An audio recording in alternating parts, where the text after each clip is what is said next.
Mi hijo me arrancó todo en un juzgado. La mansión donde lo crié, mis nietos, mi dignidad. Recuerdo sus palabras como si las escuchara ahora mismo. Loca, nunca más los vas a ver. Se rió en mi cara mientras el juez fallaba a su favor. Yo, que dejé mi juventud criándolo, que me rompí la espalda trabajando para que no le faltara nada, terminé expulsada de mi propia casa por mi propio hijo. Firmé los papeles con las manos temblando, recogí 2 maletas con lo poco que me permitieron llevar, y salí de esa casa de $18 millones sin voltear atrás. Todos pensaron que estaba acabada. Mi nuera me miraba con desprecio. Mis nietos ni siquiera pudieron despedirse de mí. El abogado de mi hijo me dio 24 horas para desalojar, 24 horas para borrar 60 años de vida. No tenía a dónde ir. Mis amigas me ofrecieron sus sofás con lástima en los ojos. Mis hermanas me llamaban llorando, sin poder creer lo que había pasado. Pero yo recordé un lugar. El viejo rancho de mi difunto esposo, ese pedazo de tierra polvoriento que todos habían olvidado, en las afueras de San Luis Potosí. Nadie lo quería. Mi hijo ni siquiera lo mencionó en el juicio. Para él era un terreno sin valor, con una casa vieja que se caía a pedazos. Manejé 5 horas con las lágrimas secándose en mi cara. Cuando llegué, el lugar estaba peor de lo que recordaba. Polvo por todas partes, telarañas, el olor a abandono. Me senté en el piso de la cocina y lloré hasta quedarme sin fuerzas. Fue entonces cuando lo vi. Detrás del viejo fogón de leña había una irregularidad en la pared. Mis dedos temblaron cuando encontré el cofre escondido. Un cofre de metal oxidado con un candado digital que parecía completamente fuera de lugar en esa casa antigua. No tenía nada que perder. Marqué los números de mi fecha de nacimiento. El candado se abrió con un clic. Adentro había una carta con la letra de mi esposo, esa letra que no veía hacía 15 años. Si estás leyendo esto, mi amor, es porque llegó la hora de la verdad. Sigue mi historia hasta el final y comenta la ciudad desde donde me estás viendo para saber qué tan lejos ha llegado mi relato. Me llamo Rosa María Contreras y tengo 67 años. Sé que no parezco el tipo de mujer que terminaría viviendo esta pesadilla, pero aquí estoy, con las manos todavía temblando mientras sostengo esta carta que cambió todo. Déjame contarte quién era yo antes de que mi propio hijo me destruyera. Me casé con Fernando cuando tenía 21 años. Él era un hombre trabajador, de esos que se levantan antes del sol y regresan cuando las estrellas ya brillan. Vendía maquinaria agrícola, viajaba por todo el país. Yo me quedaba en casa, primero en un departamento pequeño en Monterrey, después en casas cada vez más grandes a medida que el negocio crecía. Tuve a mi hijo Diego cuando tenía 23. Fue un embarazo difícil. Estuve en reposo 6 meses. Fernando trabajaba tanto que casi no lo veía. Yo crié a Diego prácticamente sola. Le daba de comer, lo bañaba, me desvelaba cuando tenía fiebre, iba a todas las juntas escolares, a todos los partidos de fútbol. Fernando proveía el dinero, pero yo proveía todo lo demás. Nunca me quejé. Así eran las cosas en mi generación. Los hombres trabajaban afuera, las mujeres trabajábamos adentro, pero trabajábamos igual de duro, eso te lo puedo asegurar. Cuando Diego tenía 7 años, Fernando tuvo un accidente. Un camión lo golpeó en la carretera a Guadalajara. Estuvo en coma 3 semanas. Los doctores me dijeron que se preparara para lo peor. Yo no dormí en todo ese tiempo. Rezaba, lloraba, negociaba con Dios. Le prometí que si Fernando vivía, yo sería la mejor esposa del mundo. Fernando sobrevivió, pero quedó con dolores crónicos en la espalda. Ya no podía viajar como antes. Entonces hice lo que tenía que hacer. Aprendí el negocio. Empecé a acompañarlo a las reuniones, a tomar notas, a entender cómo funcionaba todo. Cuando él no podía levantarse de la cama, yo iba a las citas. Al principio los clientes se reían. Una mujer vendiendo maquinaria agrícola en los años 80. Pero yo aprendí rápido. Aprendí los términos técnicos, las especificaciones, cómo negociar con rancheros tercos que pensaban que por ser mujer me podían engañar. En 5 años había duplicado las ventas. Fernando se recuperó lo suficiente para volver a trabajar, pero yo ya era parte esencial del negocio. Trabajábamos juntos y mientras tanto seguía siendo mamá. Preparaba el desayuno a las 5 de la mañana, llevaba a Diego a la escuela, trabajaba todo el día, regresaba a hacer la cena, ayudaba con la tarea, lavaba la ropa. No sé ni cómo lo hacía. El cuerpo se acostumbra cuando no tienes alternativa. Diego creció mimado, no voy a mentir. Era nuestro único hijo.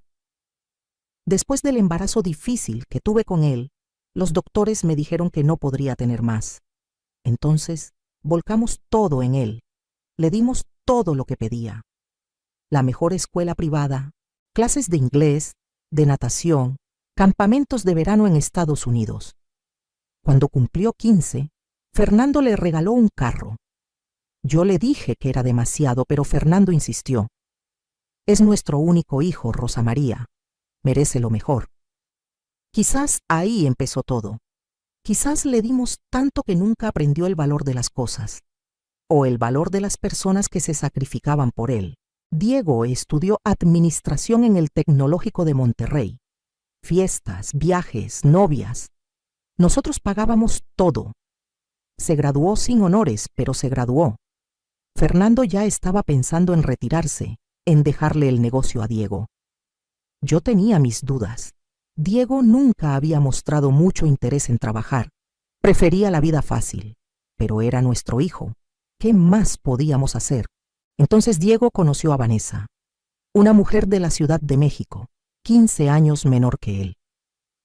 Bonita, no voy a negarlo, pero con una mirada que nunca me gustó. Fría, calculadora. Desde el primer día que la vi, supe que esa mujer solo veía pesos y propiedades. Se lo dije a Fernando. Esa muchacha no lo quiere, quiere lo que tenemos. Fernando me dijo que estaba siendo injusta, que estaba celosa porque mi hijo ya era un hombre.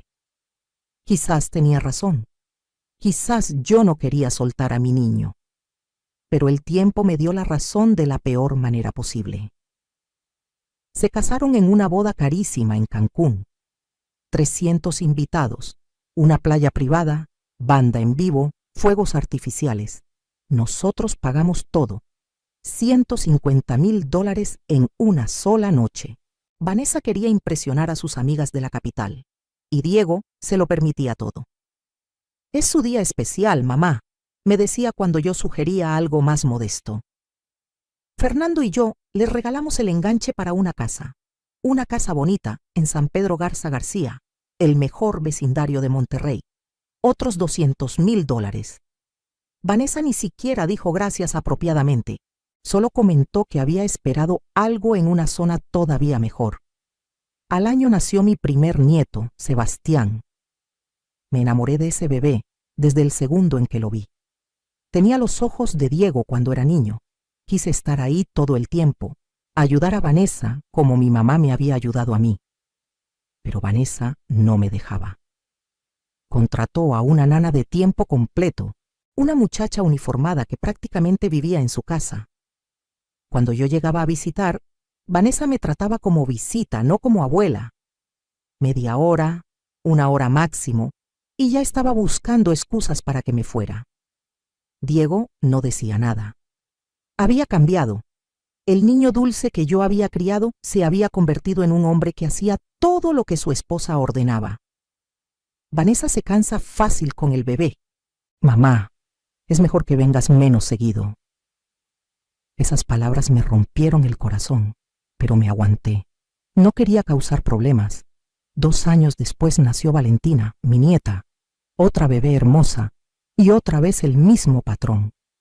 Yo rogaba por tiempo con mis nietos, rogaba, ¿te imaginas? Una abuela rogando por abrazar a sus propios nietos. Vanessa permitía las visitas solo cuando le convenía, cuando necesitaba niñera gratis. Rosa María, ¿puedes venir mañana? Tengo cita en el salón y la nana tiene el día libre. Yo corría a su casa, feliz de estar con Sebastián y Valentina, aunque fuera solo por unas horas. Los abrazaba, jugaba con ellos, les leía cuentos, pero en cuanto Vanessa regresaba, me despachaba. Ya puedes irte, gracias, como si fuera la empleada doméstica. Fernando me decía que no me dejara, que pusiera límites, pero yo tenía miedo. Miedo de que si me quejaba, me quitaran a mis nietos completamente. Así que me tragaba el orgullo, una y otra vez. Entonces Fernando murió. Un infarto masivo mientras dormía. Se fue en paz, eso dicen, pero me dejó sola en el peor momento posible. Yo tenía 52 años, todavía joven, pero me sentía anciana. Acabábamos de vender el negocio por una fortuna, $32 millones. El plan era retirarnos, viajar, disfrutar de nuestros nietos. Pero Fernando solo alcanzó a disfrutar 2 meses de retiro antes de que su corazón se apagara. El testamento de Fernando era simple. Me dejaba todo a mí: la casa, el dinero, las inversiones. En el documento decía claramente que yo tenía control absoluto y que a mi muerte todo pasaría a Diego. Era lo normal, lo lógico. Yo era su esposa de 30 años. Había trabajado hombro a hombro con él para construir ese patrimonio. Diego recibiría su herencia eventualmente, pero cuando yo ya no estuviera. Vanessa no lo tomó bien. Recuerdo el día que se leyó el testamento en la oficina del notario. Su cara se puso roja, sus manos apretaron el bolso hasta que los nudillos se pusieron blancos. Diego intentaba calmarla, pero ella estaba furiosa. ¿Y nosotros qué? ¿Tenemos que esperar a que te mueras para recibir lo que le corresponde a Diego? Así me habló, frente al abogado, frente a todos. Yo intenté explicarle que ellos no iban a pasar necesidades, que yo los iba a ayudar siempre, que eran mi única familia, pero la decisión final de todo es mía, agregué, como debe ser. Ese fue mi error. Decir esas palabras, afirmar mi derecho. Desde ese día Vanessa se convirtió en mi enemiga declarada. Y lentamente, muy lentamente, convirtió a mi hijo en mi enemigo también. Al principio fueron cosas pequeñas, llamadas que Diego no me devolvía, invitaciones a comidas familiares que se cancelaban a último minuto. Vanessa siempre tenía una excusa, que los niños estaban enfermos, que tenían otros planes, que estaban muy ocupados. Yo compraba regalos para mis nietos y Vanessa los recibía con indiferencia. No debiste haberte molestado, Rosa María. Los niños tienen demasiados juguetes ya. Nunca me llamaba suegra, y mucho menos mamá. Siempre Rosa María, como si fuera una conocida lejana. Yo intentaba acercarme a Diego, hablar con él a solas. Pero él siempre estaba apurado, distraído. Después hablamos, mamá. Ahorita estoy ocupado. Ese después nunca llegaba. En el primer aniversario de la muerte de Fernando, organicé una misa. Quería que fuera algo íntimo, familiar. Invité a Diego, Vanessa y los niños. Vanessa dijo que no podían ir porque habían planeado un viaje a la playa. Un viaje, en el aniversario de la muerte de su suegro. Diego no dijo nada. No me defendió. Solo mandó un mensaje. Lo siento, mamá. Ya habíamos pagado el hotel. Fui sola a esa misa. Me senté en la primera banca, con el retrato de Fernando junto a mí, y lloré frente al padre y 3 viejas amigas que tuvieron la decencia de acompañarme. Mi propio hijo no estuvo ahí para honrar la memoria de su padre. Ese día entendí que lo estaba perdiendo, pero no sabía hasta qué punto. Pasaron 3 años así, 3 años de distancia creciente, de excusas, de frialdad. Yo vivía sola en la casa grande de San Pedro, esa mansión que habíamos comprado Fernando y yo cuando el negocio despegó. 8 recámaras, alberca, jardín enorme, demasiado espacio para una mujer sola. Me sentía como un fantasma caminando por esos pasillos vacíos. Intenté llenar el vacío con actividades, clases de yoga, grupos de lectura, trabajo voluntario, pero nada quitaba el dolor de la ausencia de mi hijo y mis nietos. Vanessa se aseguró de que Sebastián y Valentina me olvidaran poco a poco. Cuando lograba verlos, Cada vez más raramente, los niños me trataban como a una extraña. Sebastián, que ya tenía 8 años, apenas me hablaba. Valentina, de 6, se escondía detrás de su mamá. «Saluda a tu abuela», le ordenaba Vanessa con voz dulce pero con ojos fríos mirándome. La niña murmuraba un «hola» casi inaudible y corría a otra habitación. Yo llevaba chocolates, muñecas, carritos. Los niños los tomaban sin emoción y los dejaban olvidados. Ya no me conocían, ya no me querían. Vanessa había ganado esa batalla. Entonces empezaron las peticiones de dinero. Diego me llamaba, de repente interesado en hablar conmigo, pero siempre era para pedirme algo, que necesitaba dinero para un negocio, que necesitaba dinero para ampliar su casa, que necesitaba dinero para el colegio de los niños, aunque yo sabía que el colegio ya estaba pagado, porque yo misma había establecido un fondo educativo para ellos. Yo le daba el dinero, siempre se lo daba, porque era mi hijo, porque pensaba que si lo ayudaba económicamente, me dejaría estar cerca de él y de mis nietos. ¡Qué tonta fui! El dinero desaparecía, y Diego también, hasta la siguiente vez que necesitaba más. En 5 años, le di casi $3 millones. 3 millones, y nunca fue suficiente. Nunca me dio las gracias realmente. Nunca me invitó a las fiestas de cumpleaños de los niños, a las posadas navideñas, a las celebraciones familiares. Yo veía las fotos en redes sociales. Vanessa publicaba todo. Fiestas elaboradas, viajes a Disney, celebraciones grandes con muchos invitados. Todos estaban invitados menos yo, la abuela, la que pagaba todo. Mis amigas me decían que dejara de darle dinero, que pusiera condiciones. «Rosa María, te están usando», me repetían. Pero yo no podía. Era mi único hijo, mi única familia. ¿Qué más tenía? Un día Diego llegó a mi casa sin avisar. Eso era raro. Hacía meses que no venía. Traía unos papeles. «Mamá, necesito que firmes esto». «¿Qué es?», pregunté. «Es para hacerme copropietario de esta casa, para efectos fiscales. El contador dice que nos ahorrará mucho en impuestos». Yo leí los papeles. No entendía todo el lenguaje legal, pero algo no me daba buena espina. «Déjame consultarlo con mi abogado», le dije. La cara de Diego cambió. Se puso serio, molesto. «¿No confías en mí? Soy tu hijo». «Mamá, claro que confío en ti, pero es mucho dinero. Solo quiero estar segura». Se levantó furioso. «Siempre es lo mismo contigo. Papá tenía razón. Eres controladora. No confías en nadie». Esas palabras me dolieron más que cualquier golpe físico. «¿Tu papá dijo eso?» «Lo decía todo el tiempo, que tú querías controlar todo, el dinero, el negocio, nuestras vidas». Era mentira. Fernando nunca había dicho eso. Pero Diego lo decía con tanta convicción que por un momento dudé de mis propios recuerdos. «Diego, mi amor, yo solo quiero proteger lo que tu papá y yo construimos para ti. No lo quieres proteger para mí, lo quieres para ti. Eres egoísta, mamá».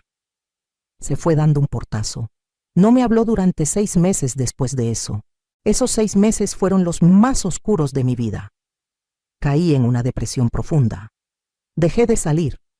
Dejé de comer bien. Bajé 10 kilos. Mi presión arterial se disparó. El doctor me recetó pastillas para la ansiedad. Yo solo quería dormir y no despertar. Mis hermanas venían a visitarme preocupadas. «Necesitas reaccionar, Rosa María.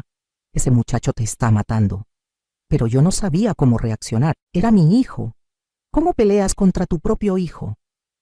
Entonces, de la nada, Diego volvió a aparecer. Esta vez con Vanessa y los niños.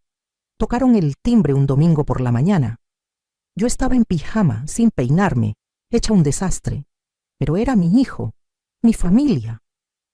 Los dejé pasar con el corazón latiendo de esperanza. «Mamá, venimos a disculparnos», dijo Diego. Vanessa sonreía, esa sonrisa que nunca llegaba a sus ojos. «Hemos sido muy duros contigo, Rosa María, y no es justo. Eres la abuela de nuestros hijos. Queremos arreglar las cosas. Sebastián y Valentina me abrazaron. Olían a champú de niños y a dulces. Casi lloro ahí mismo. Los he extrañado tanto, les dije. Nosotros también, abuela, dijo Sebastián, aunque la frase sonaba ensayada. Pasamos el día juntos. Cocinamos, jugamos en el jardín. Por primera vez en años me sentí completa. Sentí que tenía familia otra vez. Cuando se iban a ir, Diego me abrazó fuerte. Lo siento, mamá. He sido un mal hijo. Voy a cambiar, te lo prometo. Yo le creí. Dios mío, qué tonta fui. Le creí cada palabra. En las siguientes semanas, Diego y Vanessa me visitaban seguido. Me llamaban, me invitaban a comer. Yo estaba en las nubes. Pensé que finalmente habían entendido. Pensé que el amor había ganado. Qué equivocada estaba. Un día, Diego llegó otra vez con papeles. Mamá, ¿recuerdas los documentos que te pedí que firmaras hace tiempo? Sí, dije cautelosa. Bueno, el contador dice que realmente necesitamos hacerlo. Pero tranquila, yo hablé con un abogado amigo mío y él revisó todo. Está bien, solo tienes que firmar aquí y aquí, señaló varias líneas. Yo dudé, pero Diego me miraba con esos ojos, los ojos de mi niño. Mamá, confía en mí. Soy tu hijo. Jamás te haría daño. Esto es solo para proteger tu patrimonio, para que cuando ya no estés, no haya problemas legales. Es por tu bien. Vanessa agregó con voz suave. Rosa María, nosotros solo queremos cuidarte. Eres familia. Familia. Esa palabra fue mi perdición. Firmé. Firmé sin leer todo. Firmé sin consultar a mi propio abogado. Firmé porque eran mi familia y yo había estado tan sola por tanto tiempo que habría firmado cualquier cosa con tal de no perderlos otra vez. Diego besó mi mejilla. Gracias, mamá. Eres la mejor. Una semana después, llegó la demanda. Un sobre legal entregado por un mensajero en mi puerta. Adentro, docenas de páginas llenas de términos legales que apenas entendía. Pero entendí lo esencial. Diego me estaba demandando por incapacidad mental para manejar mis propios asuntos. Alegaba que yo sufría de demencia senil, que estaba tomando decisiones financieras irresponsables, que era un peligro para mí misma. Y como evidencia, presentaba los documentos que yo había firmado, documentos que, según su abogado, probaban que yo no entendía lo que firmaba. Me había tendido una trampa. Mi propio hijo me había tendido una trampa. Contraté a un abogado, el mejor que encontré, el licenciado Ramírez, un hombre serio, de unos 60 años, con décadas de experiencia. Le mostré todo.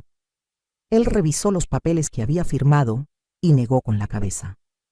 Señora Contreras, estos documentos básicamente le dan a su hijo poder sobre todas sus propiedades, y al firmarlos sin representación legal, su hijo puede argumentar que usted no estaba en sus facultades mentales.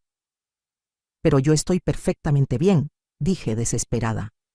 Lo sé, pero vamos a tener que probarlo en corte. Y su hijo tiene buenos abogados. Esto va a ser difícil. ¿Difícil cómo? Él está pidiendo custodia total de sus bienes. Quiere que lo nombren su tutor legal. Básicamente, quiere declarar que usted no puede cuidar de sí misma. No podía respirar. ¿Puede hacer eso? Con los documentos que firmó, y si consigue algunos testimonios a su favor, sí, puede. ¿Qué testimonios? El licenciado Ramírez suspiró.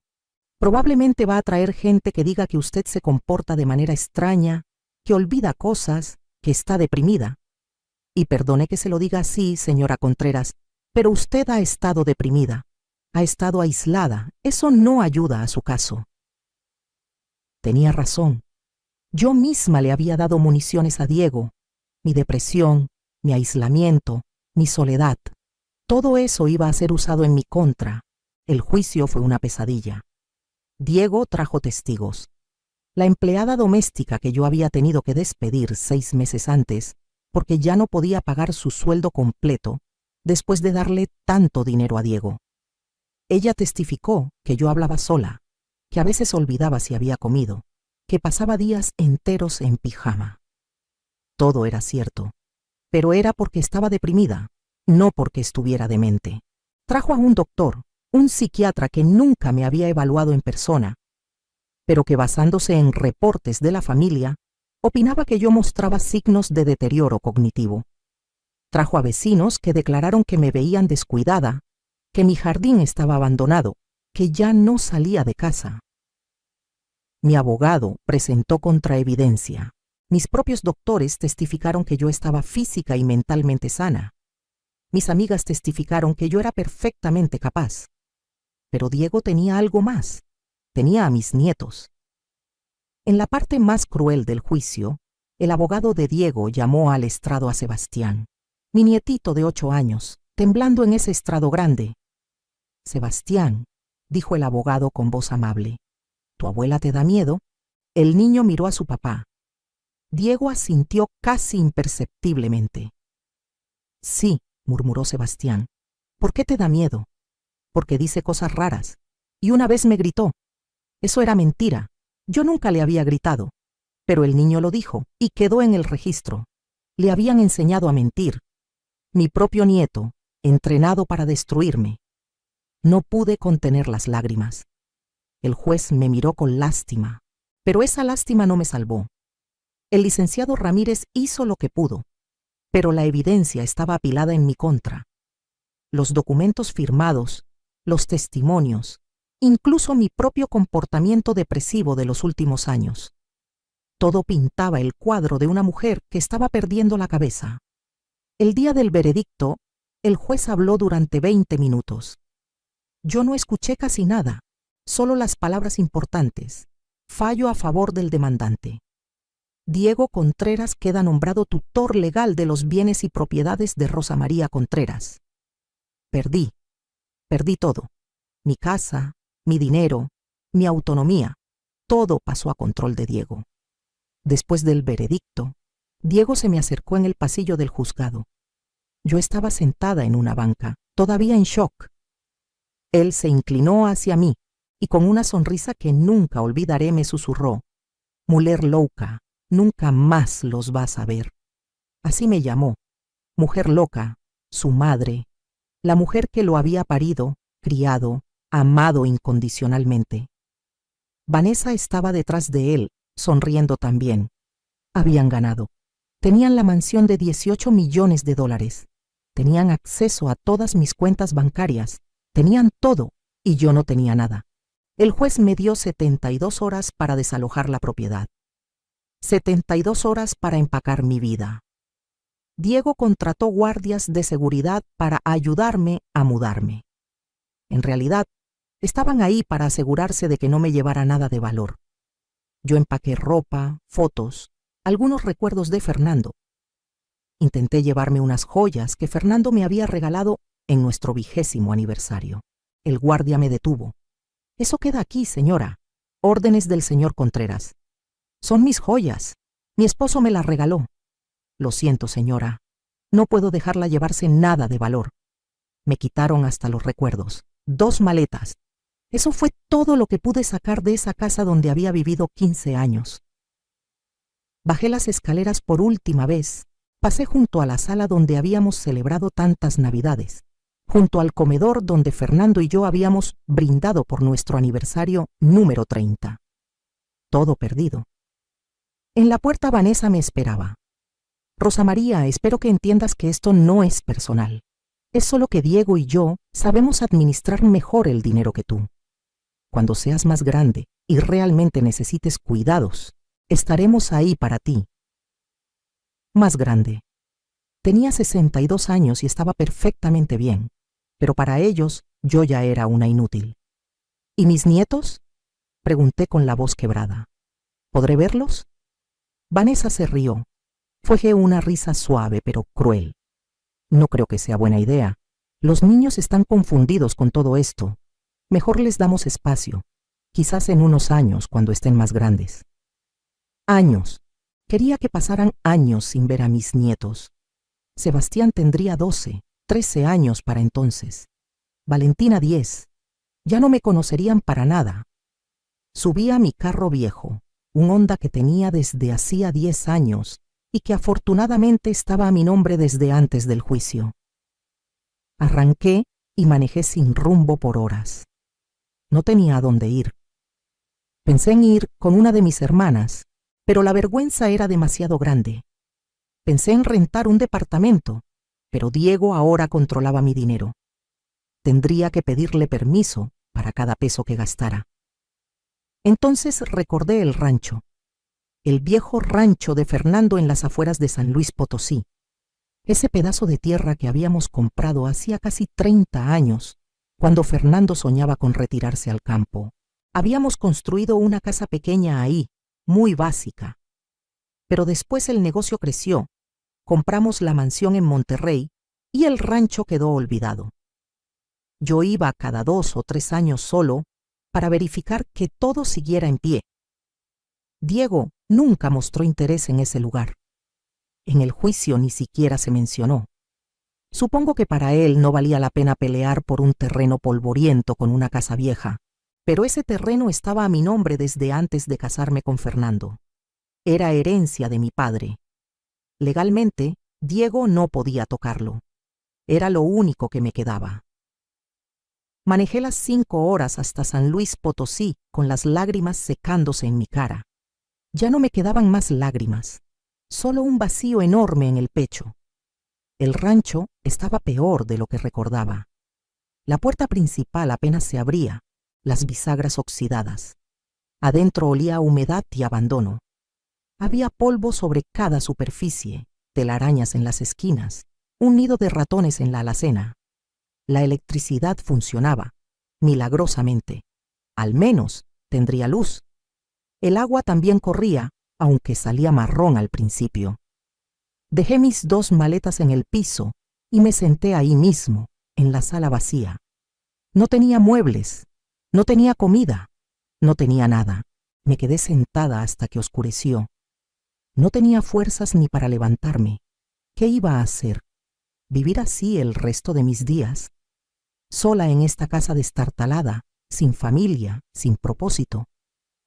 Pensé en terminar con todo. No voy a mentir. Esa noche, sentada en el piso frío, pensé que sería más fácil simplemente dejarlo ir. Dejar todo. Pero no lo hice. Algo en mí, un último vestigio de orgullo quizás, se rehusaba a darles esa satisfacción. Me levanté. Tenía hambre. Fui a la cocina a ver si encontraba algo comestible. No había nada, por supuesto, pero mientras buscaba en las alacenas noté algo extraño. El viejo fogón de leña que Fernando había instalado hacía décadas estaba ligeramente separado de la pared. Nunca antes había notado eso. Me acerqué.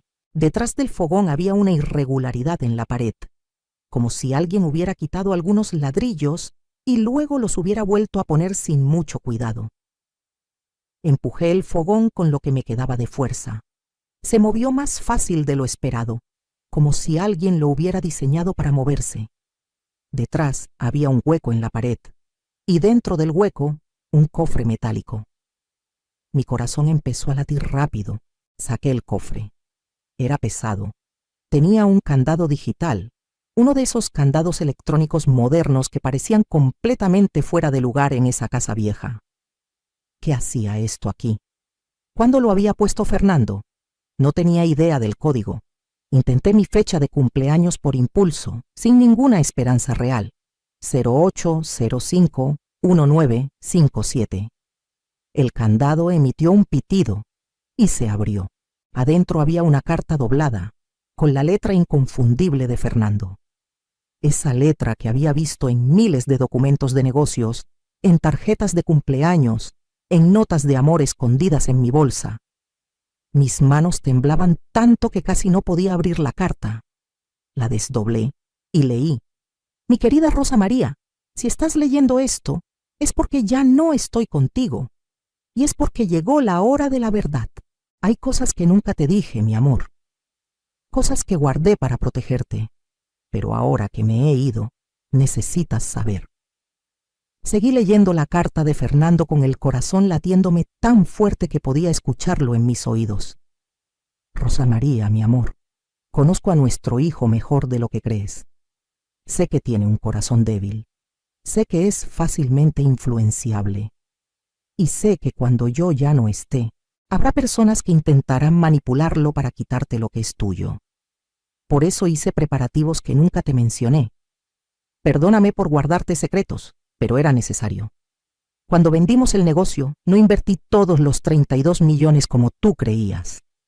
Invertí 22 millones en las cuentas que conoces, pero 10 millones los puse en otro lugar. Un lugar seguro que solo tú puedes acceder. Me tuve que sentar 10 millones. Fernando había escondido 10 millones de dólares. El dinero está en una cuenta en las Islas Caimán, continuaba la carta. Está a tu nombre, bajo tu apellido de soltera. Gutiérrez, Rosa María Gutiérrez. Nunca nadie pensará en buscar ahí porque todos te conocen como Contreras. Los documentos están en este cofre. Debajo de esta carta. También hay una tarjeta de débito vinculada a esa cuenta. El PIN es la fecha de nuestro primer beso. ¿La recuerdas? 15 de febrero de 1975. 150275. Por supuesto que la recordaba. Había sido en el Parque Fundidora bajo un árbol de mezquite. Fernando tenía 19 años y yo 17. Estaba tan nervioso que casi se tropieza con sus propios pies antes de besarme. Seguí leyendo. Pero hay más, mi amor, mucho más. Este rancho que todos creen que no vale nada, tiene un secreto. ¿Recuerdas que hace 5 años vinieron unos ingenieros a hacer estudios de suelo? Te dije que era para un proyecto de conservación ambiental. Mentí. Eran geólogos. Encontraron litio, una cantidad enorme de litio debajo de esta tierra. En ese momento el litio no valía tanto, así que no hice nada con esa información. Pero ahora, con los carros eléctricos y la tecnología de baterías, este terreno vale una fortuna. Literalmente. Hice que tasaran la propiedad discretamente el año pasado. 120 millones de dólares. Ese es el valor estimado de los depósitos de litio en nuestro rancho. Nuestro rancho Rosa María, el que está a tu nombre desde siempre, el que heredaste de tu padre. Diego no puede tocarlo. Vanessa no puede tocarlo. Nadie puede tocarlo. Es tuyo. 120 millones. No podía procesar esa cantidad. En este cofre también están los reportes geológicos, los documentos de tasación y los contactos de 3 compañías mineras internacionales que ya me hicieron ofertas preliminares. Si decides vender, cualquiera de ellas te pagará en efectivo.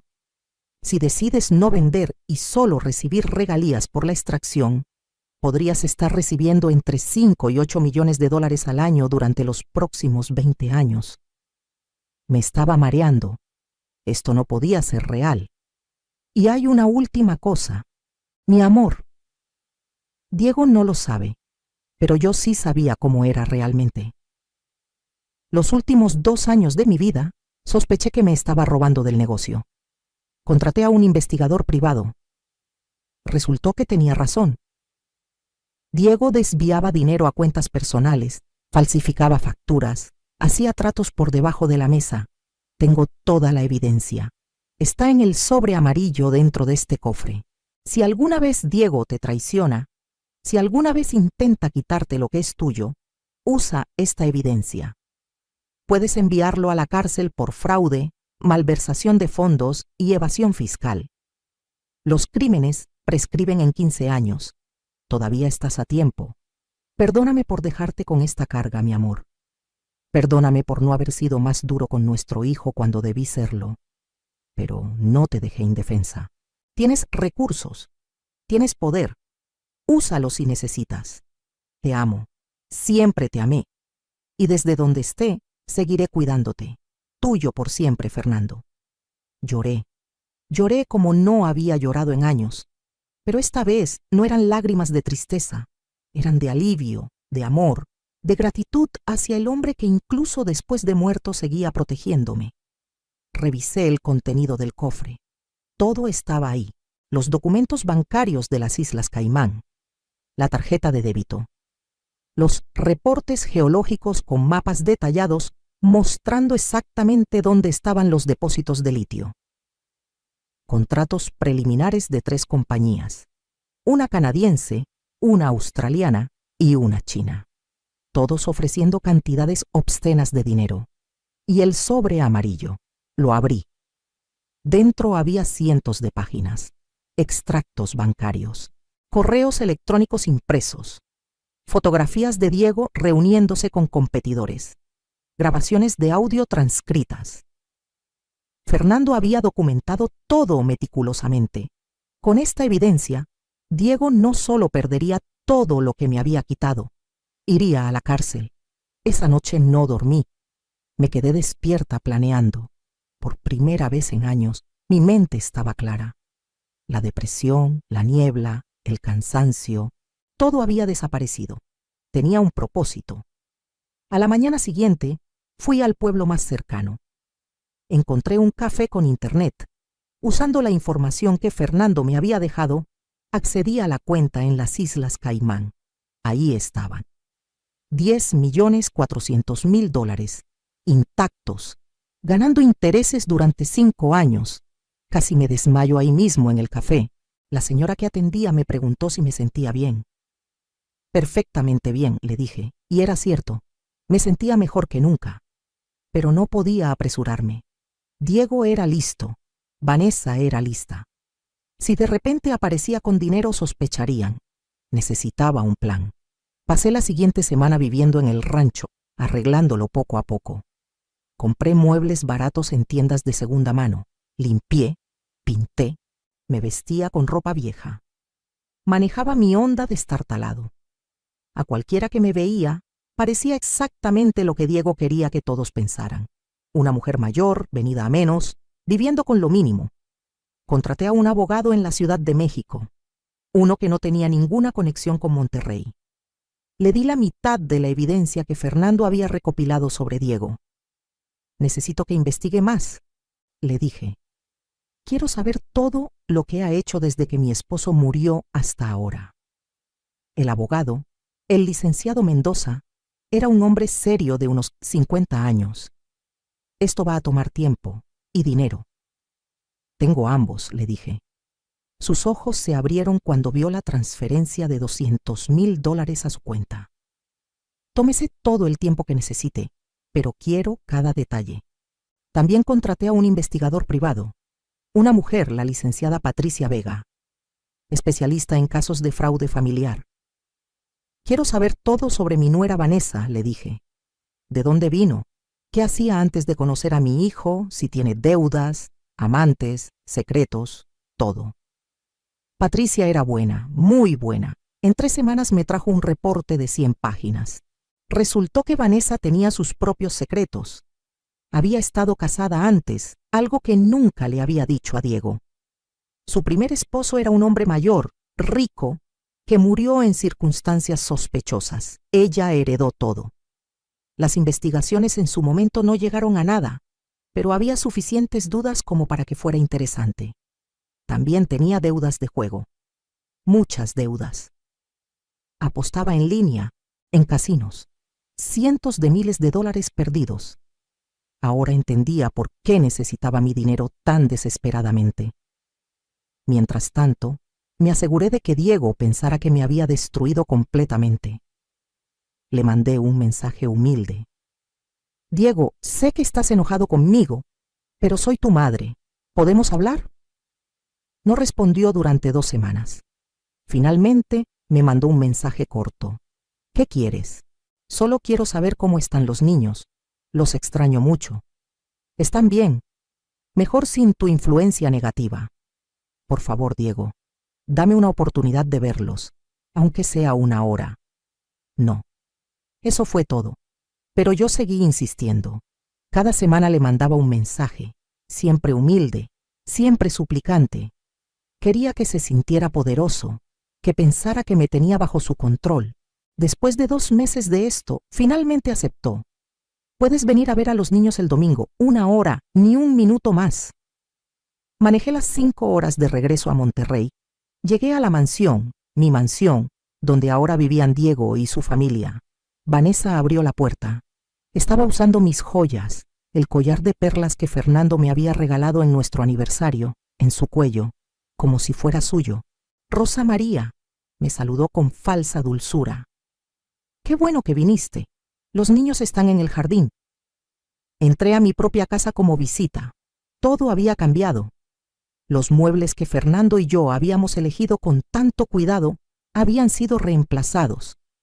Ahora todo era moderno, minimalista, frío. No quedaba nada de nosotros.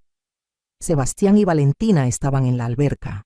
Habían crecido tanto en solo unos meses. «Niños, su abuela vino a visitarlos», gritó Vanessa. Ellos salieron del agua, me saludaron con cortesía fría y volvieron a jugar. No les importaba que estuviera ahí. Ya no me conocían. Diego apareció. «Mamá». «Hola, mi hijo». Me miró de arriba a abajo. Mi ropa era vieja, estaba más delgada, tenía ojeras. Exactamente la imagen que quería proyectar. «Te ves terrible». «He tenido días difíciles». «Bueno, eso pasa cuando no sabes administrarte». Se rió. Realmente se rió de mi sufrimiento. Vanessa se unió a él en el patio. Se tomaron de la mano. Una pareja unida contra la vieja loca. «¿Cómo está tu situación económica?», preguntó Diego. «Difícil», mentí. «El dinero que me asignas apenas me alcanza para lo básico. Me estaba dando 5,000 pesos al mes. Una miseria. Antes yo le daba millones y ahora él me daba limosnas». «Quizás deberías conseguir un trabajo», sugirió Vanessa. «¿A mi edad?», dije haciéndome la ofendida. «Nunca es tarde para ser productiva, Rosa María». Diego agregó: «Además, te haría bien. Te sacaría de esa casa horrible donde vives ahora». «Es lo único que tengo», dije con voz quebrada. «Ese rancho feo. Nadie lo quería. Por eso me lo dejaron». Diego sonrió. «Exacto, nadie lo quiere. Ni siquiera vale la pena venderlo. Pero bueno, al menos tienes un techo. Si supieran que bajo sus pies había más de 100 millones de dólares en litio». Pasé mi hora con los niños. Intenté jugar con ellos, pero me ignoraban. Estaban demasiado entretenidos con sus iPads carísimos, sus juguetes importados. Todo comprado con mi dinero. Cuando me iba, Diego me detuvo en la puerta. «Mamá, necesito que entiendas algo. Esto que pasó fue por tu bien. No eras capaz de cuidar de ti misma». «Lo sé», dije sumisa. «Solo quiero que me dejes ver a mis nietos de vez en cuando». «Lo voy a pensar, pero necesitas demostrar que has cambiado, que puedes ser responsable». «Haré lo que sea», le dije, y lo decía en serio. Haría lo que fuera, pero no lo que él pensaba. Los siguientes 3 meses seguí con mi actuación. La abuela pobre, abandonada, viviendo en un rancho destartalado. Mientras tanto, el licenciado Mendoza y la licenciada Vega seguían investigando y encontraron oro. Bueno, encontraron más mierda de la que incluso Fernando había documentado. Diego no solo había robado del negocio cuando Fernando estaba vivo, había seguido robando después. Del dinero que ahora controlaba de mi herencia, había desviado casi 2 millones de dólares a cuentas en el extranjero. Estaba cometiendo fraude activo, pensando que yo nunca lo descubriría. Vanessa, por su parte, había usado mi dinero para pagar sus deudas de juego. Había tomado casi 1 millón de dólares de las cuentas que supuestamente estaban siendo administradas responsablemente para mí, y los había perdido en casinos en línea. Tenía toda la evidencia, extractos bancarios, transferencias, todo, pero esperé. Necesitaba el momento perfecto. Ese momento llegó en Navidad. Diego me invitó a la cena de Nochebuena. Estaba sorprendida. ¿En serio? Sí, mamá. Es Navidad. Y los niños preguntaron por ti. Bueno, Sebastián preguntó. Era mentira, pero no me importaba. Acepté.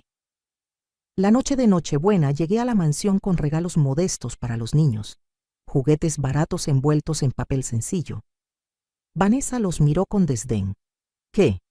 Considerado de tu parte, Rosa María. La cena fue tensa. Estábamos Diego, Vanessa, los niños y los padres de Vanessa que habían venido de la Ciudad de México.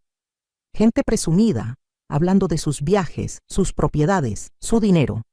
dinero que en gran parte venía de lo que me habían robado. Después de la cena, Diego anunció: «Familia, tengo noticias importantes». Todos lo miraron expectantes. Vanessa y yo hemos decidido vender esta casa. Mi corazón dio un salto, pero mantuve la cara neutral. ¿Vender? Sí, es demasiado grande para nosotros. Y honestamente los impuestos son ridículos. Encontramos una casa mejor en Houston. Nos vamos a mudar a Estados Unidos. Pero, ¿y los niños? ¿Y la escuela? Allá tendrán mejor educación, mejor futuro. Ya está decidido. Me estaba quitando hasta la posibilidad de ver a mis nietos. Si se iban a Estados Unidos, probablemente nunca los volvería a ver. ¿Cuándo? En 3 meses.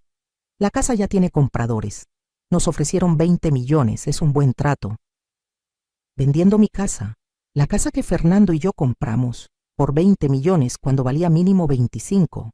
Y ese dinero también desaparecería en las manos de Diego y Vanessa. Me parece maravilloso, dije con voz temblorosa. Ustedes merecen lo mejor. Diego sonrió satisfecho. Pensó que había ganado completamente. Esa noche, cuando regresé al rancho, hice una llamada. Licenciado Mendoza, es hora. Proceda con todo. ¿Está segura, señora Contreras?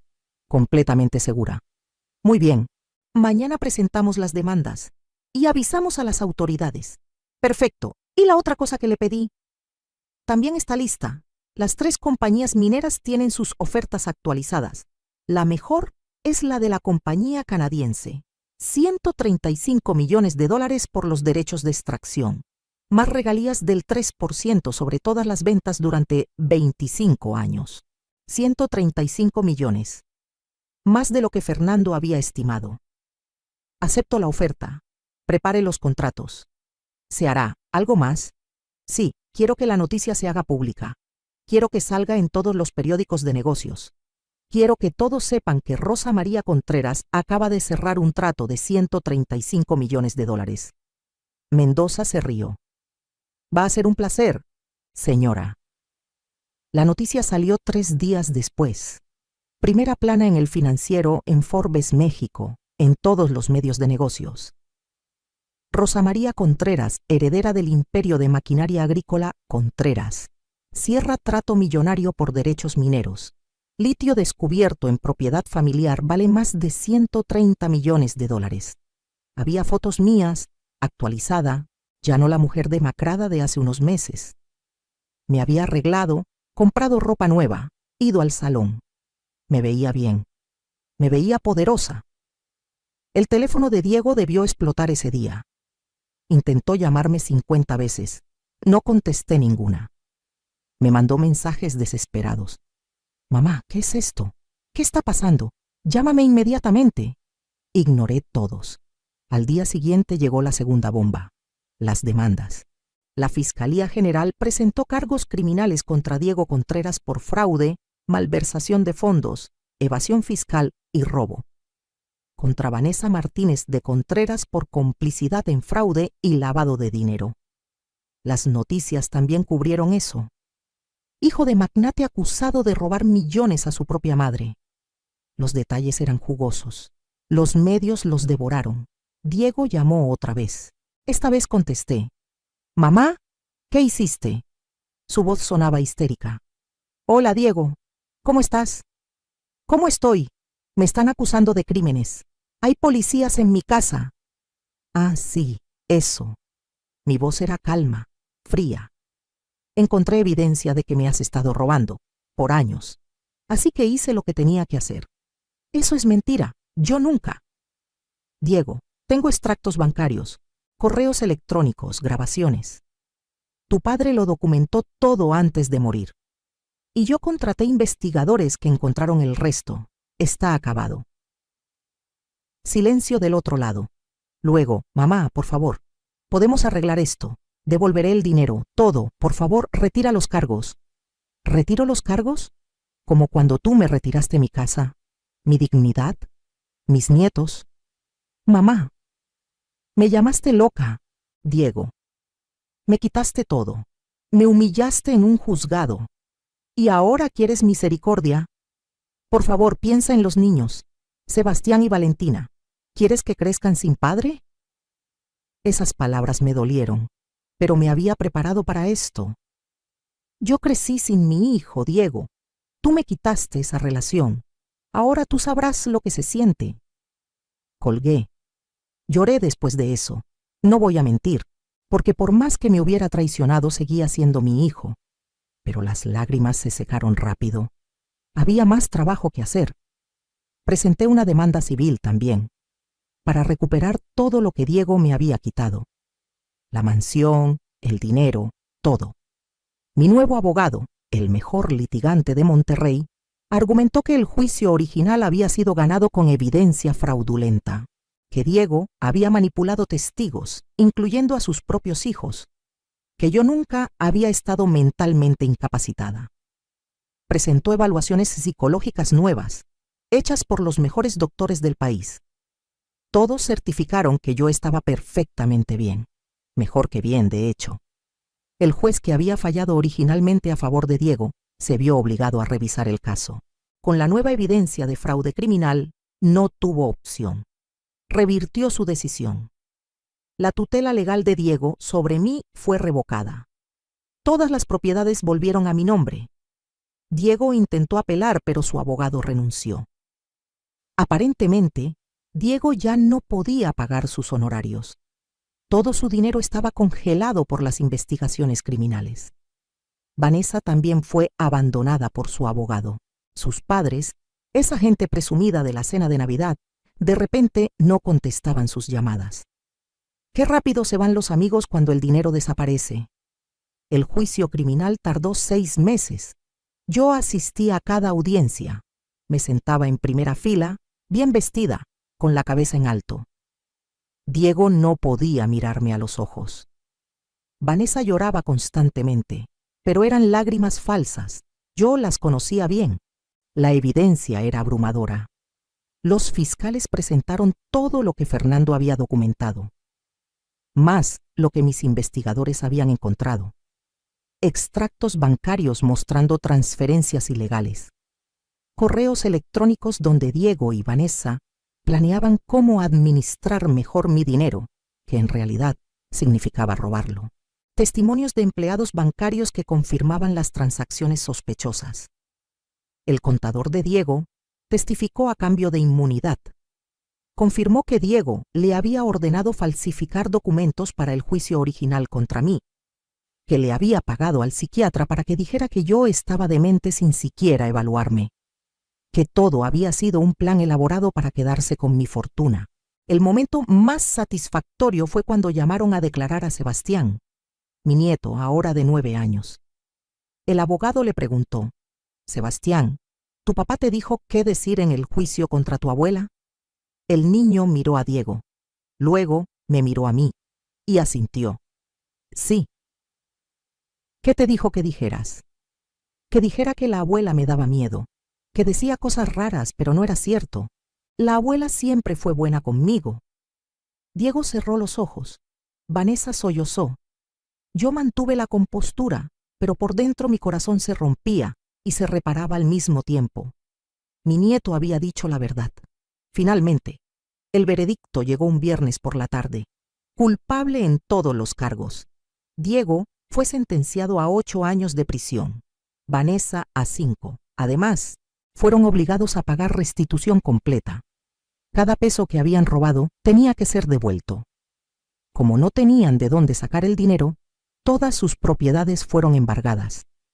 La casa en Houston que habían comprado con mi dinero, los carros de lujo, las joyas, incluyendo mi collar de perlas que Vanessa había usado tan orgullosamente. Todo subastado para pagarme. Cuando salí del juzgado ese día, los reporteros me rodearon. «Señora Contreras, ¿cómo se siente?» «Justificada», dije simplemente. «¿Tiene algo que decir a su hijo?» Pensé en eso, miré a las cámaras. Le digo lo mismo que él me dijo a mí: las acciones tienen consecuencias. Y la familia no es una excusa para el abuso. Esa noche me quedé en un hotel de 5 estrellas en Monterrey. Pedí servicio a la habitación. Una copa de vino tinto, el favorito de Fernando. Brindé sola. «Lo logramos, mi amor», le dije al aire. «Nos defendimos». La mansión volvió a ser mía, pero cuando entré a verla después de recuperarla legalmente, me di cuenta de que ya no la quería. Estaba llena de recuerdos amargos ahora. Diego creciendo ahí. Las traiciones planeadas entre esas paredes. No, ya no era mi hogar. La puse en venta. Se vendió en 3 semanas por $24 millones. Buen precio. Doné 2 millones a organizaciones que ayudan a adultos mayores víctimas de abuso familiar. Ojalá existieran cuando yo necesitaba ayuda. El resto lo invertí sabiamente. Con los 135 millones del trato de litio, más los 24 de la casa, más los 10 que Fernando había guardado, tenía casi $170 millones. Más dinero del que jamás había soñado tener. Decidí quedarme en el rancho, pero no en la casa vieja. Contraté arquitectos y construí una casa nueva, hermosa, moderna pero acogedora, con grandes ventanales que daban al campo, con un jardín enorme lleno de flores, con una biblioteca donde podía leer en paz, con cuartos de huéspedes para cuando mis hermanas vinieran a visitarme. Tardó 1 año en construirse.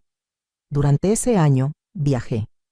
Fui a todos los lugares que Fernando y yo habíamos planeado visitar, pero nunca pudimos. París, Roma, Tokio, Machu Picchu. Llevé su foto conmigo a cada lugar. Mira, mi amor, lo logramos. Estamos aquí. La gente probablemente pensaba que estaba loca. Esa señora mayor hablándole a una fotografía. No me importaba.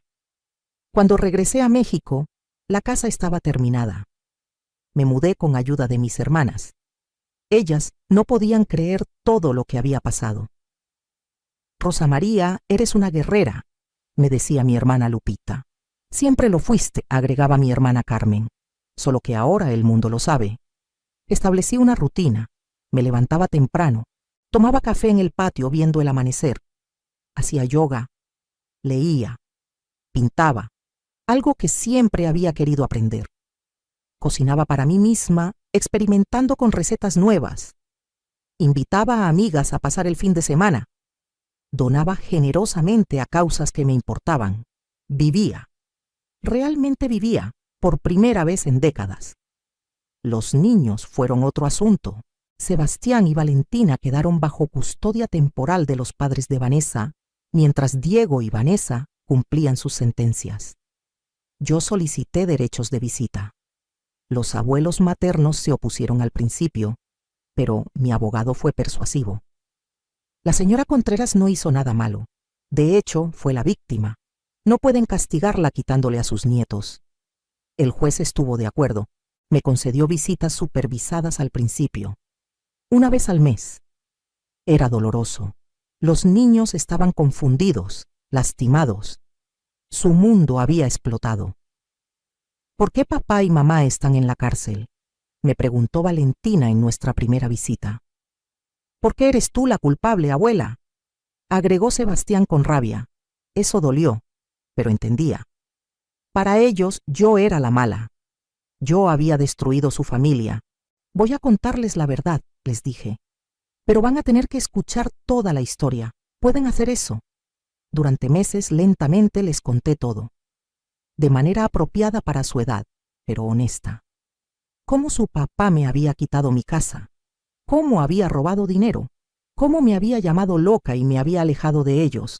Al principio no me creían, pero con el tiempo, especialmente Sebastián, que ya era más grande, empezó a recordar cosas. Las veces que escuchó a su mamá hablando mal de mí. Las veces que su papá le dijo qué decir en el juicio. Las piezas empezaron a encajar. Lo siento, abuela, me dijo Sebastián un día, con lágrimas en los ojos. Yo dije mentiras sobre ti. Lo sé, mi amor, pero no fue tu culpa. Eras un niño, te manipularon. ¿Me perdonas? Ya te perdoné desde el momento en que dijiste la verdad en el juicio. Lo abracé. Y por primera vez en años, mi nieto me abrazó de vuelta. Realmente. Valentina tardó más. Era más apegada a su mamá. Pero eventualmente, ella también empezó a ablandarse. Empezó a llamarme abuela en vez de señora. pequeños pasos. Después de 1 año de visitas supervisadas, el juez me concedió visitas sin supervisión. Los niños podían venir a quedarse conmigo los fines de semana.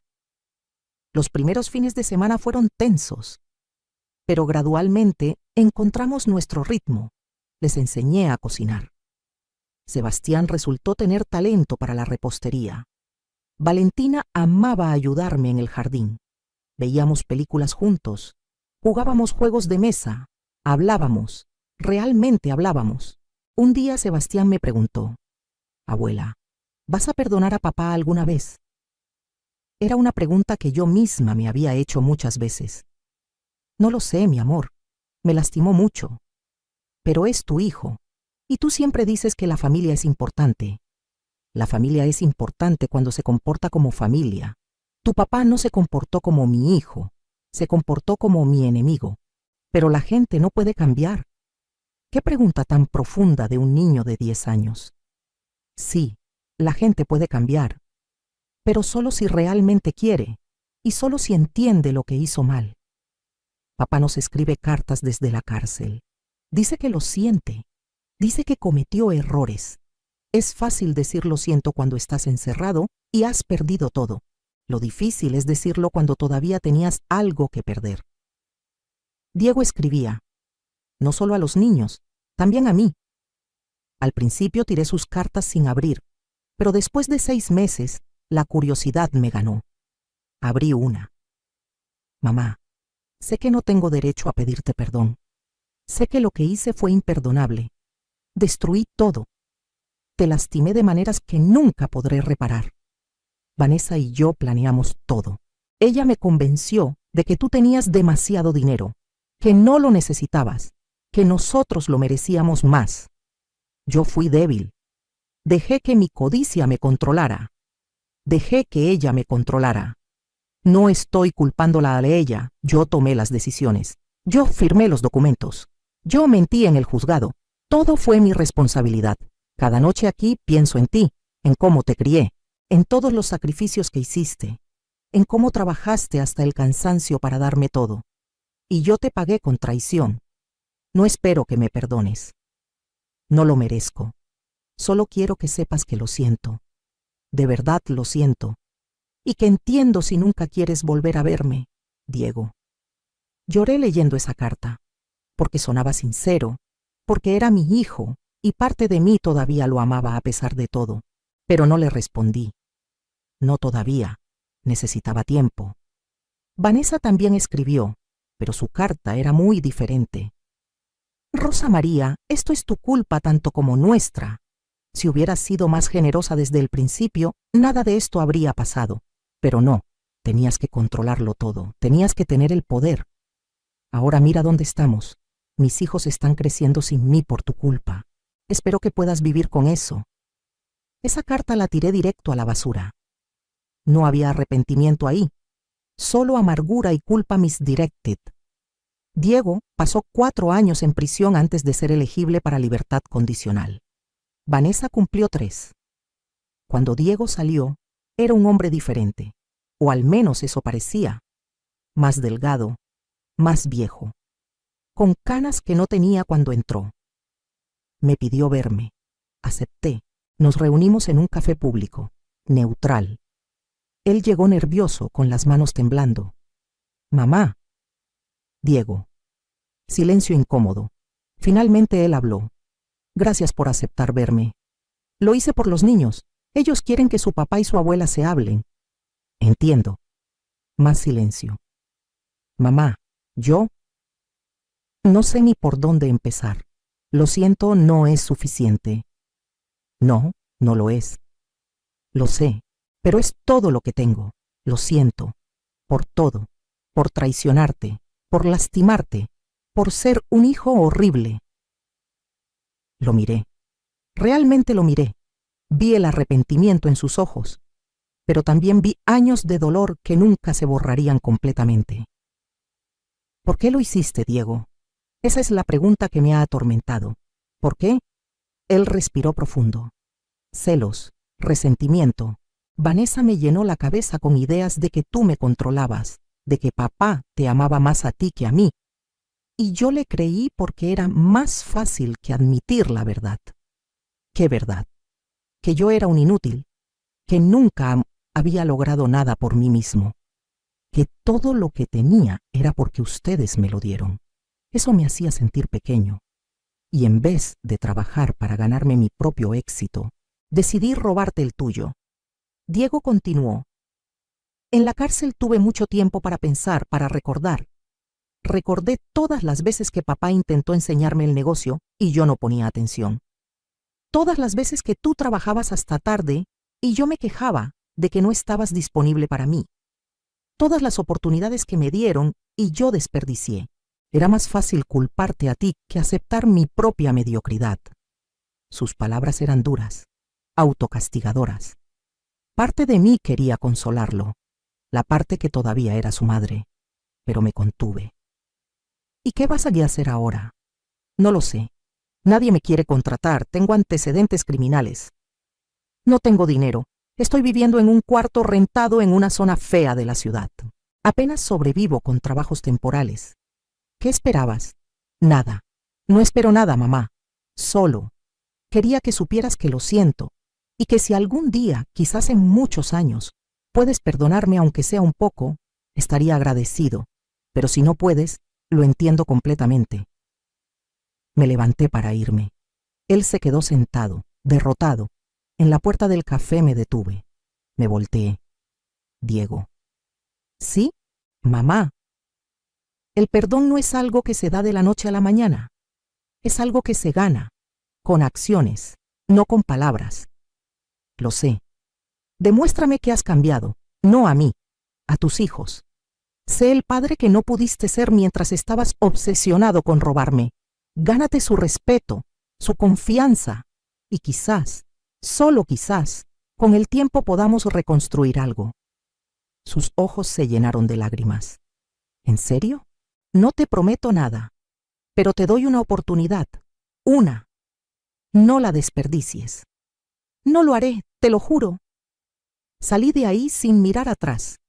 No sabía si estaba haciendo lo correcto, pero tenía que intentarlo, por mis nietos, por la posibilidad, por pequeña que fuera, de tener algún tipo de familia otra vez. Los siguientes 2 años fueron de reconstrucción lenta. Diego consiguió un trabajo estable en una ferretería.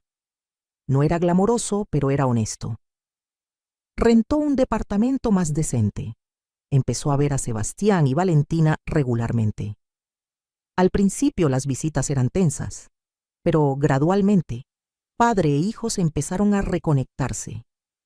Yo lo observaba desde la distancia, vigilante, lista para cortar todo contacto si veía alguna señal de las viejas manipulaciones, pero no las vi. Diego era humilde con sus hijos, honesto, les contó sobre sus errores, les pidió perdón apropiadamente, no intentó culpar a nadie más. Eso me impresionó. Vanessa, por otro lado, salió de la cárcel sin haber aprendido nada. Intentó recuperar la custodia de los niños, pero ellos, ya mayores y más sabios, testificaron que no querían vivir con ella. Sebastián tenía 13 años. El juez escuchó su opinión. Valentina, de 11, dijo lo mismo. Vanessa perdió. La custodia legal fue otorgada a Diego, con visitas para Vanessa, pero los niños raramente aceptaban verla. Ella eventualmente se mudó de regreso a la Ciudad de México. Escuché que se volvió a casar, con otro hombre mayor, con dinero. Algunos patrones nunca cambian. En cuanto a mí, construí una vida que nunca imaginé. Fundé una organización sin fines de lucro para ayudar a adultos mayores que sufren abuso financiero por parte de sus familias. Es más común de lo que la gente piensa. Hijos, nietos, sobrinos que manipulan, roban, explotan a sus parientes mayores. Mi organización provee asesoría legal gratuita, apoyo psicológico y, en casos severos, financiamiento para demandas. En 5 años, ayudamos a más de 200 familias. Recuperamos casi 50 millones de pesos en activos robados. Enviamos a 23 abusadores a la cárcel. Cada caso me recordaba mi propia historia. y cada victoria me sanaba un poco más. También empecé a viajar más. Conocí a un grupo de mujeres increíbles, todas en sus 60 y 70, todas con sus propias historias de supervivencia. Viajábamos juntas, cruceros, tours culturales, aventuras. Me hice amiga de Dora, una argentina que había sobrevivido un matrimonio abusivo de 40 años. De Patricia, una colombiana que había levantado un negocio desde cero después de que su familia la abandonara. De Elena, una española que había escapado de una secta religiosa. Éramos guerreras, todas nosotras, y nos entendíamos de una manera que nadie más podía. Sebastián y Valentina se convirtieron en mi alegría. Venían a quedarse conmigo en vacaciones. Sebastián, ahora un adolescente de 15 años, me ayudaba con la organización sin fines de lucro. Tenía un corazón grande y una mente afilada para los números.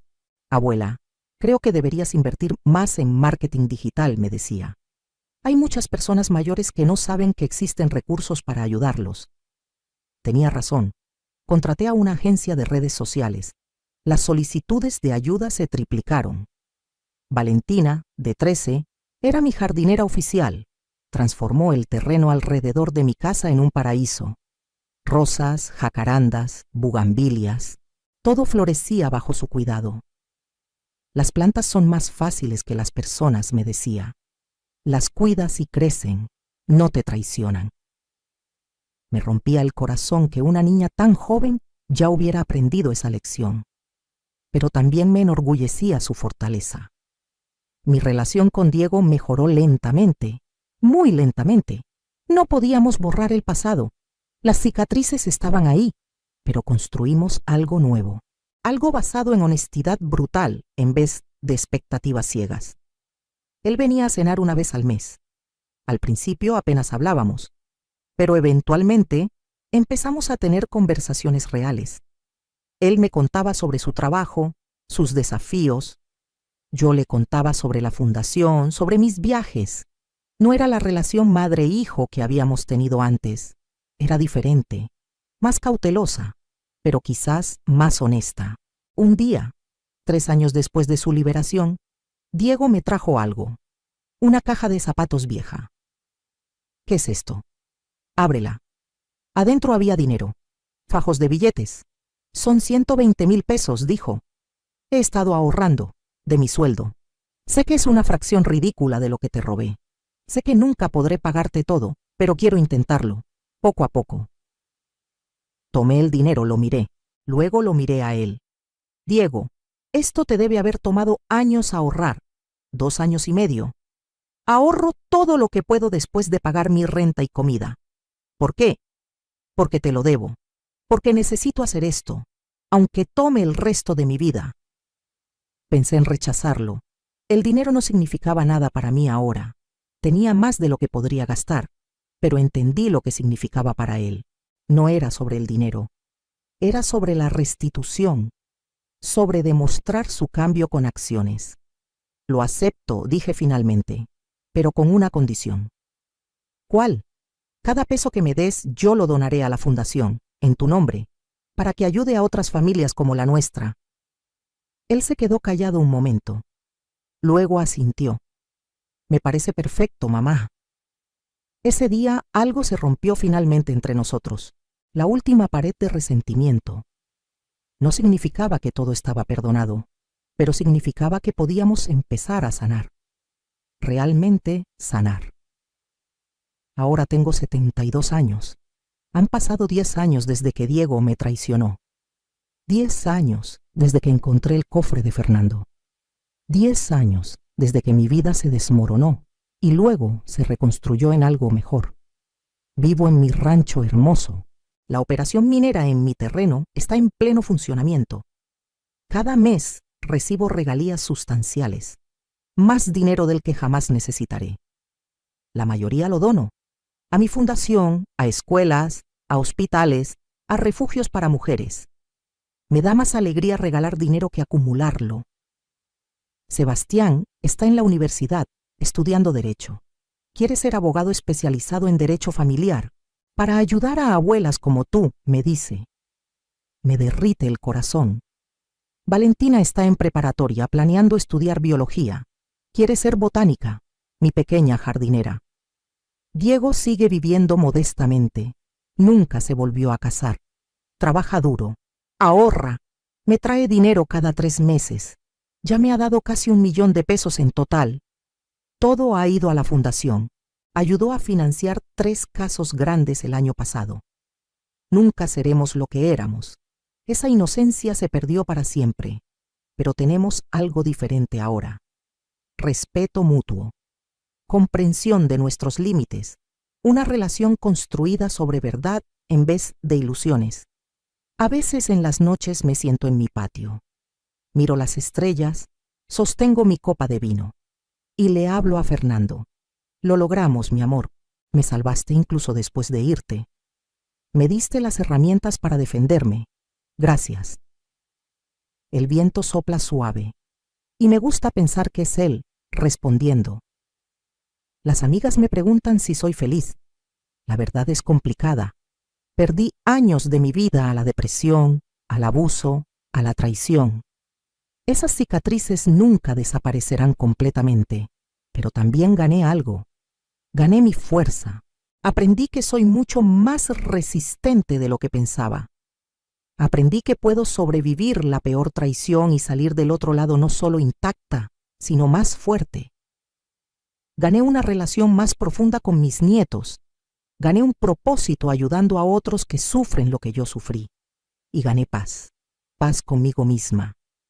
La gente me pregunta qué haría diferente si pudiera regresar el tiempo. Honestamente no sé.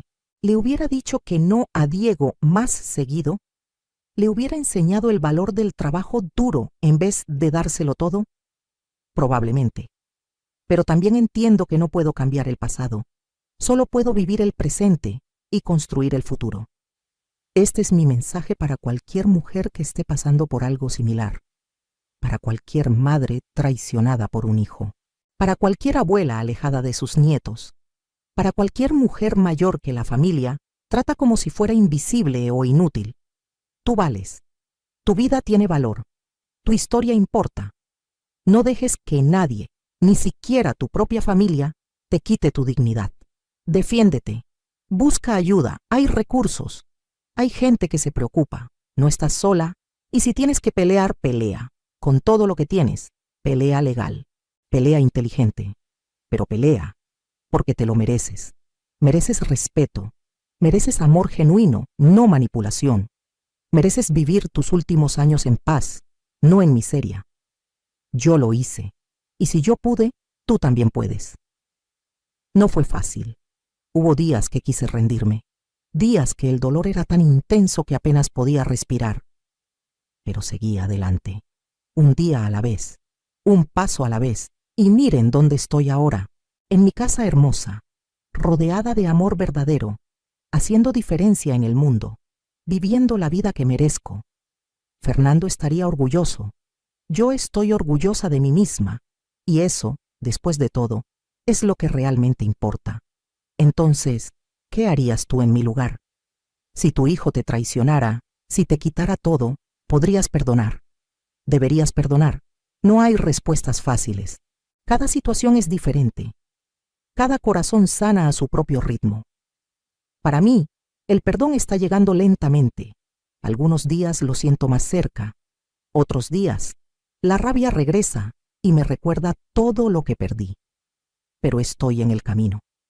Y eso es suficiente por ahora. Mi nombre es Rosa María Contreras. Tengo 72 años. Sobreviví a la peor traición. Y estoy aquí para decirte que tú también puedes sobrevivir lo que sea que estés enfrentando. Eres más fuerte de lo que crees. Más valiosa de lo que te han hecho sentir. Y mereces toda la felicidad del mundo. No dejes que nadie te convenza de lo contrario. Ni siquiera tu propia sangre. Especialmente tu propia sangre. Porque a veces la familia que eliges, la familia que construyes, es más fuerte que la familia en la que naciste. Mis hermanas, mis amigas, las mujeres de mi fundación, ellas son mi familia ahora. Y Diego, si algún día lee esto o lo escucha, quiero que sepa, te di la vida, te crié con amor, te di todo lo que tenía. Tú me quitaste casi todo, pero no pudiste quitarme mi espíritu, no pudiste romperme completamente. Y aunque el camino al perdón completo todavía es largo, estoy caminándolo. No por ti, por mí. Porque cargar odio es agotador. Y ya estuve agotada suficiente tiempo. Ahora elijo paz, elijo alegría, elijo vivir cada día que me queda de la manera más plena posible. Esa es mi venganza final. No tu destrucción, aunque la justicia era necesaria. Mi venganza es mi felicidad. Es vivir bien, es prosperar.